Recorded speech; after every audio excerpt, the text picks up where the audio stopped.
Guys, support your boy DJ coming at you. What's happening? Sorry for the close-up. I got the phone around my neck. Bam!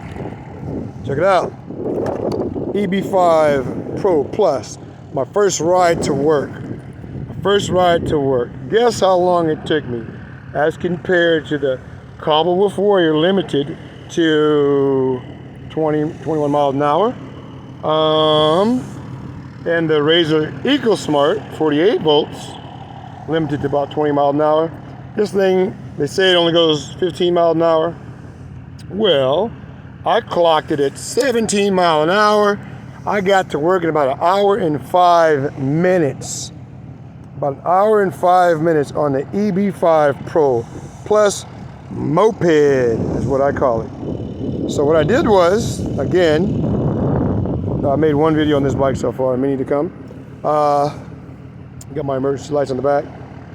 What I did was I added a 13 plus amp hour battery right here using a parallel Y cable. You get the Y cable connected to the controller, and the controller splits off into two outputs. I use the XT60 connector, which is what is used in this bike.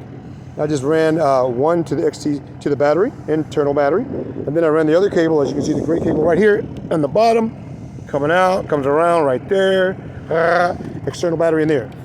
Okay, the bike did very well, and yes, I did pedal. I did not ride all the way to work throttling, but I can't help it.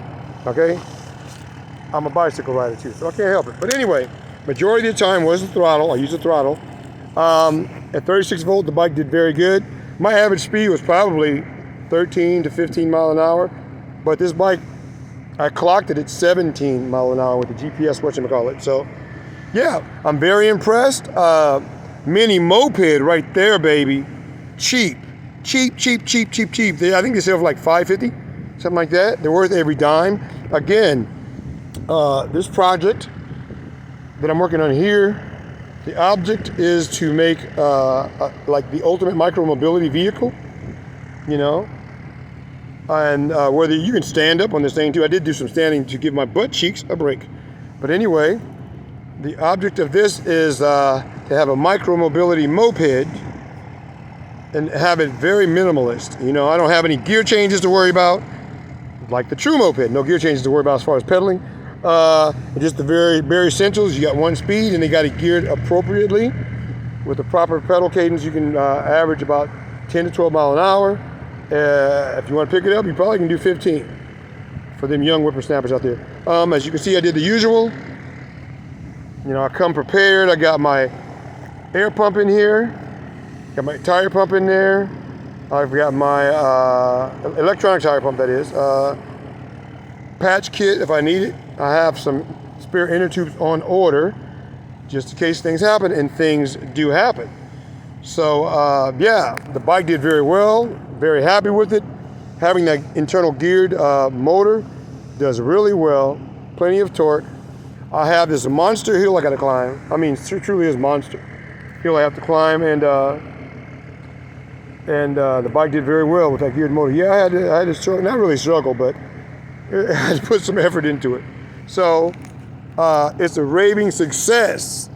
My first trip to work on the Eb5 Pro Plus by Swagtron, a very cheap and expensive bike, but I think from what I've read and seen, it's a very good quality e-bike.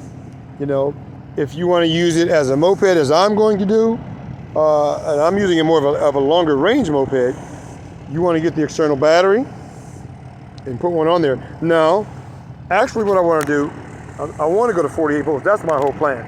Right now, I will use it as is. I have the controller picked out that I want to use, but it's a very advanced controller, so I'll be able to run 48 volts, no problem. My range and everything will increase. At 48 volts, this will truly run moped speeds. That's one reason I want to do it.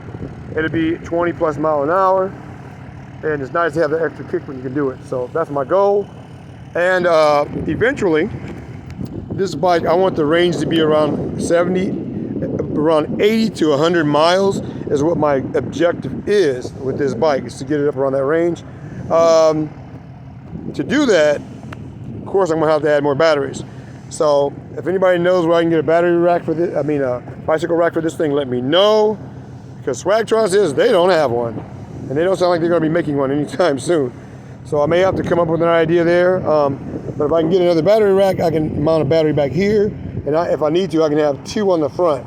I can have a 14 amp hour here, or rather a 10 amp hour here, 10 amp hour here, and a 14 point something in the back.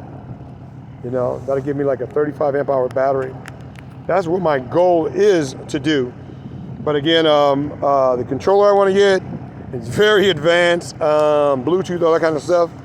But it will run this motor fine, but it's some different codes you have to be able to obtain from the motor, and I don't know how to get those codes right now. So I'm trying to work things out with the people that I want to get this controller from. Then, when I'm able to do that, this bad boy will be running at 48 volts. I can run a consistent 15 to 20 mile an hour with the bike then, you know, on demand. Right now, you know, it has to work up there because it's only 36 volts, but at 48 volts, I'll be able to get there every time. And if I'm able to pull this off with this other controller, I'll be able to have a speedometer, all that other stuff, digital stuff that comes along with it. So wish me luck on that. It'll probably be a month or two before I do that, or less. It depends on what information I can get. I can't afford to spend that much money on a controller and not know for sure if the codes are going to allow the controller to work with this motor. All right, guys. But anyway, also I did what I normally do. I got my backpack here in the front, bunch of junk in there, air compressor, tools, change of flat, whatever. And the bike did it very well, very impressed. So the adventure continues.